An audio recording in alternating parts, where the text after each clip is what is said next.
आकाशवाणी पुणे. पराग चिंचोळकर प्रादेशिक बातम्या देत आहे. ठळक बातम्या. मराठवाड्याला हक्काचं पाणी मिळवून देण्याची मुख्यमंत्र्यांची बीडमध्ये ग्वाही. अहिल्यानगरमधून सागरी मार्गे 14 टन डाळिंबांची अमेरिकेला निर्यात. राज्यातल्या साखर उत्पादनात गेल्या वर्षीच्या तुलनेत घट. कृत्रिम बुद्धिमत्तेमुळे न्यायव्यवस्थेतील मानवी सहभागामध्ये घट होणार नसल्याचं केंद्रीय कायदा राज्यमंत्र्यांचं प्रतिपादन. आणि विदर्भात तुरळक ठिकाणी जोराचे वारे, विजांसह पावसाचा इशारा.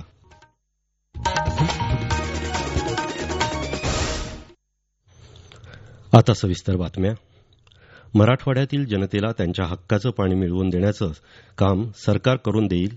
पुढील पिढीला दुष्काळ पाहू देणार नाही, हा आपल्या सरकारचा संकल्प आहे, अशी ग्वाही मुख्यमंत्री देवेंद्र फडणवीस यांनी काल बीड जिल्ह्याच्या दौऱ्यावर असताना दिली. समुद्रात वाहून जाणारं 53 टीएमसी पाणी गोदावरीच्या खोऱ्यात आणण्याच्या योजनेला मान्यता दिली आहे. आता त्याचे आराखडे तयार होत आहेत. या वर्षाच्या शेवटी किंवा पुढच्या वर्षात हे काम सुरू केलं जाईल. कृष्णा कोयनेला येणाऱ्या पुराचं पाणीही जागतिक बँकेच्या माध्यमातून मराठवाड्यात आणण्याची योजना असून पुढील महिन्यात या कामाची निविदा निघेल, अशी घोषणा फडणवीस यांनी केली. अहिल्यानगरमधून 14 टन डाळिंबांची सागरी मार्गानं अमेरिकेत न्यूयॉर्क इथं निर्यात करण्यात आली. आपेडा म्हणजे कृषी आणि प्रक्रियाकृत खाद्यान्न उत्पादन निर्यात विकास प्राधिकरणाच्या माध्यमातून भारतीय डाळिंबाची पहिली व्यावसायिक सागरी खेप महाराष्ट्रातून रवाना झाली होती. ती 5 आठवड्यांनी न्यूयॉर्क इथं पोचली आहे. भारतीय डाळिंब जागतिक बाजारपेठेत पोचवण्याच्या उद्देशानं केंद्र सरकारच्या वतीनं हा उपक्रम राबवला जात असून त्या अंतर्गत भगवा या जातीच्या डाळिंबाची खेप पाठवण्यात आली. यंदा राज्यात 80 लाख टन साखरेचं उत्पादन झालं आहे. गेल्या वर्षीच्या तुलनेत ते 30 लाख टनांनी घटलं असून साखर उतार्यातही 0.5% घट झाली आहे. यंदा 9.48% सरासरी साखर उतारा मिळाला आहे.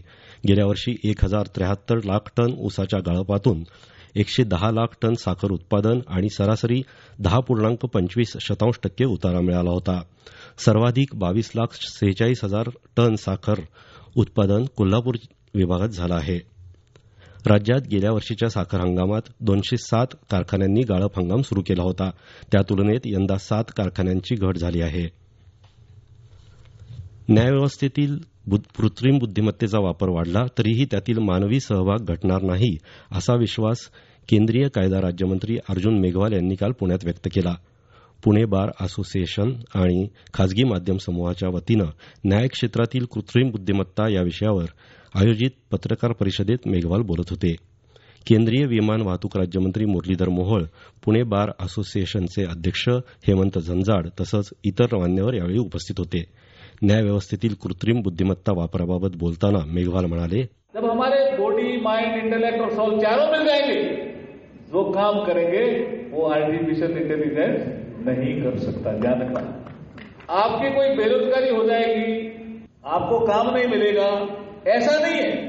आप आर्टिफिशियल इंटेलिजेंस को यूज कैसे करते हो, ये सिस्टम आपके ध्यान में आना चाहिए.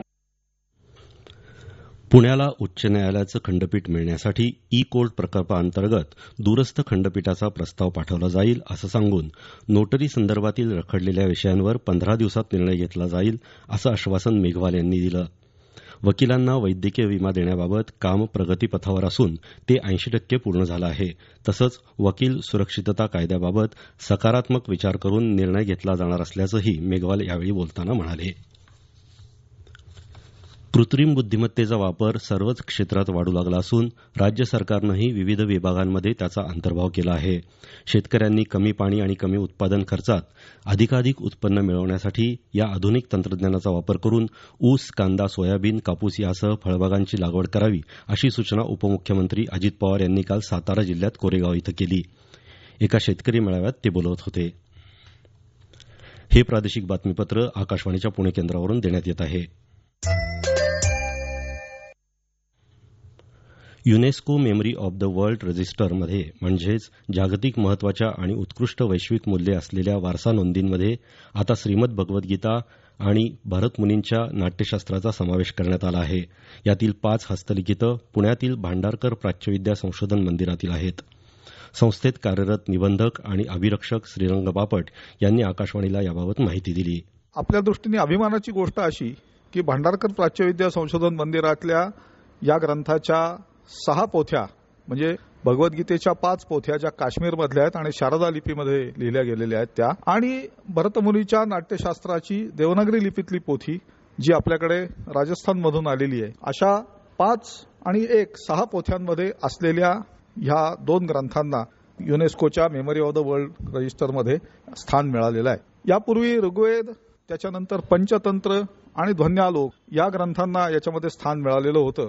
आणि महत्वाची सांगण्याची गोष्ट म्हणजे भारताच्या तर्फे ज्या एकूण 14 नोंदी ह्या मेमरी ऑफ द वर्ल्ड रजिस्टरमध्ये झालेल्या आहेत, त्याच्यापैकी 5 नोंदींचे ग्रंथ हे भांडारकर इन्स्टिट्यूटमध्ये आहेत आणि ही अत्यंत अभिमानाची गोष्ट आपल्यासाठी आहे. रत्नागिरी जिल्ह्यातल्या मालगुंडी इथं आज पुस्तकांचं गाव या उपक्रमाचा आरंभ होत आहे. कोकणातल्या साहित्यिकांची माहिती देणाऱ्या कोकण साहित्य सन्मान दालनाचं उद्घाटनही यावेळी होणार आहे. याविषयी अधिक वृत्तांत आमच्या प्रतिनिधीकडून. एक तुतारी द्या मजा आणून फुंकीन जिमी स्वप्राणाने असं म्हणून मराठी कवितेत नवे प्राण फुंकणारे कवी म्हणजे केशवसूत अर्थात कृष्णाजी केशव दामले. रत्नागिरी जिल्ह्यातलं मालगुंड हे त्यांचं गाव म्हणजे आधुनिक कवितेची राजधानी असल्याचे उद्गार कविश्रेष्ठ कुसुमाग्रजांनी काढले होते. आता पुस्तकांचं गाव ही नवी ओळख या कवितेच्या राजधानीला मिळणार आहे. 20 एप्रिलला मालगुंडच्या कवी केशवसूत स्मारकात या उपक्रमाचं उद्घाटन जिल्ह्याचे पालकमंत्री आणि राज्याचे मराठी भाषा मंत्री उदय सामंत यांच्या हस्ते होणार आहे. मधु मंगेश कर्णिक यांच्यासह अनेक मान्यवर त्यावेळी उपस्थित राहणार आहेत.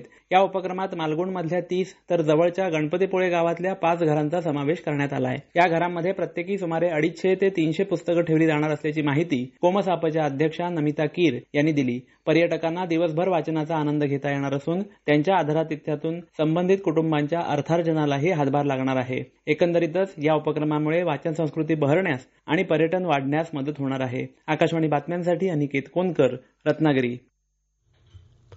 गडचिरोली जिल्ह्यात कुरखेडा तालुक्यातील देऊळगावमधल्या आदिवासी विविध कार्यकारी संस्थेच्या धान खरेदी केंद्रात उघडकीस आलेल्या धान अपहार प्रकरणी पोलिसांनी 2 जणांना अटक केली असून इतर 17 जणांवर गुन्हे दाखल करण्यात आले आहेत. साठा पुस्तक आणि प्रत्यक्ष शिल्लक धान यामध्ये प्रथमदर्शनी तफावत आढळल्यानं शिल्लक धानाची मोजणी करण्यात आली. त्यावेळी हा अपहार उघड झाला होता. जमीन मोजणी आणि हद्द निश्चितीच्या कामासाठी 50 लाख रुपयांची लाच मागितल्याच्या आरोपाखाली पुणे जिल्ह्यातील भूमी अधिलेख विभागाच्या 2 अधिकाऱ्यांच्या विरोधात पुणे शहरातील आर्थिक आणि सायबर गुन्हे शाखेनं गुन्हा दाखल केला आहे. या प्रकरणी तक्रारदारानं महसूल मंत्री चंद्रशेखर बावनकुळे यांच्याकडे लेखी तक्रार केली होती. त्यानंतर तातडीनं दखल घेऊन प्रशासनानं ही कारवाई केली आहे. राज्यातील काही भागांमध्ये बेकायदेशीररित्या सुरू असलेल्या बालगृह, वसतिगृह आणि अनाथाश्रमांविरोधात 1 वर्ष कारावास अथवा 1 लाख रुपये दंड किंवा दोन्ही शिक्षांची कारवाई केली जाणार असल्याची माहिती महिला आणि बालविकास आयुक्त नयना गोंडे यांनी दिली आहे. अनधिकृतपणे संस्थांमधील बालकांना डांबून ठेवणं तसंच त्यांचं शारीरिक, मानसिक आणि लैंगिक शोषण होत असल्याच्या घटना घडत असल्याचं निदर्शनास आलं आहे. कायद्यानुसार कोणत्याही संस्थेला नोंदणी प्रमाणपत्राशिवाय बालकांची देखभाल करण्याची परवानगी नाही. अशा संस्थांचं संचालन करणाऱ्यांवर 1 वर्षाचा कारावास किंवा किमान 1 लाख रुपयांचा दंड किंवा दोन्ही शिक्षांची तरतूद आहे, असं आयुक्त गुंडे यांनी सांगितलं. नागरिकांनी सतर्क राहून आपल्या परिसरात अशी अनधिकृत बालक संस्था आढळल्यास जिल्हा महिला आणि बालविकास अधिकारी अथवा चाइल्ड हेल्पलाईन 1098 या क्रमांकावर तातडीनं संपर्क साधावा, असं आवाहन त्यांनी प्रसिद्धीपत्रकाद्वारे केलं आहे. आयपीएल T20 क्रिकेटमध्ये अहमदाबाद इथं काल गुजरात टायटन्सनं दिल्ली कॅपिटल्स संघाचा 7 गडी राखून पराभव केला. दिल्लीनं प्रथम फलंदाजी करताना 20 षटकात 203 धावा केल्या. गुजरातनं 19 षटकात 204 धावा करत विजयी लक्ष्य गाठलं. जयपूर इथं झालेल्या दुसऱ्या सामन्यात लखनौ सुपर जायंट्सनं राजस्थान रॉयल्सला 2 धावांनी हरवलं. विजयासाठी 181 धावांचं लक्ष्य गाठताना राजस्थान रॉयल्स निर्धारित षटकात 5 गडी बाद 178 धावाच करू शकला. हवामान. राज्यात सध्या सगळीकडेच कमाल तापमानात सरासरीच्या तुलनेत लक्षणीय वाढ झाली आहे. मध्य महाराष्ट्रात तुरळक ठिकाणी उष्ण आणि दमट हवामान असेल. कोकण आणि मराठवाड्यात कोरडं हवामान राहील तर विदर्भात तुरळक ठिकाणी जोराचे वारे, विजांसह पावसाचा इशारा हवामान विभागानं वर्तवला आहे. शेवटी पुन्हा ठळक बातम्या. मराठवाड्याला हक्काचं पाणी मिळवून देण्याची मुख्यमंत्र्यांची बीडमध्ये ग्वाही. अहिल्यानगरमधून सागरी मार्गे 14 टन डाळिंबांची अमेरिकेला निर्यात. राज्यातल्या साखर उत्पादनात गेल्या वर्षीच्या तुलनेत घट. कृत्रिम बुद्धिमत्तेमुळे न्यायव्यवस्थेतील मानवी सहभागामध्ये घट होणार नसल्याचं केंद्रीय कायदा राज्यमंत्र्यांचं प्रतिपादन. आणि विदर्भात तुरळक ठिकाणी जोराचे वारे, विजांसह पावसाचा इशारा. आकाशवाणी पुणे केंद्रावरचं प्रादेशिक बातमीपत्र संपलं. नमस्कार.